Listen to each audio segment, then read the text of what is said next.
سب خواتین کو یہ حدیث یاد رکھنی چاہیے. نبی صلی اللہ علیہ وسلم نے فرمایا میری امت کے دو گروہ ایسے ہیں کہ جو جنت میں نہیں جائیں گے حالانکہ جنت کی خوشبو کئی سالوں کے فاصلے سے بھی آ رہی ہوگی، وہ جنت کی خوشبو بھی نہیں پا سکیں گے. ایک تو مردوں کے بارے میں ایسے حکمران جن کے ہاتھوں میں بیل کے دموں کی طرح کوڑے ہوں یعنی ظالم حکمران، اور دوسرے وہ عورتیں کہ جو لباس پہن کر بھی ننگی ہوں، خود مردوں کی طرف مائل ہوں اور انہیں اپنی طرف مائل کریں. المائلات الممیلات، دوسروں کو اپنی طرف مائل کرنے والی. لا يدخلن الجنت، یہ جنت میں داخل نہ ہوں گی. ولا یجدن ریحھا، اس کی خوشبو بھی نہ پائیں گی.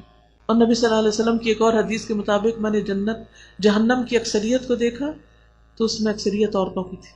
کتنے ڈرنے کی بات ہے. اور وجہ کیا بتائی گئی کہ وہ اپنی زبان کا غلط استعمال کرتی ہیں اور شوہروں کی ناشکری کرتی ہیں، شوہروں کی قدردان نہیں ہوتی، ان کے احسانات کو یاد نہیں رکھتی.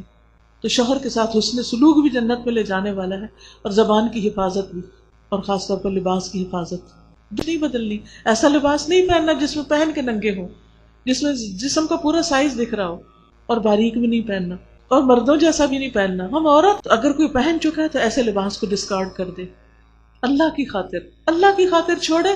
اللہ اس کو دنیا میں بھی عزت دے گا اور آخرت میں بھی دے گا. اور اس کے ساتھ ساتھ پھر اللہ تعالیٰ سے معافی بھی مانگے.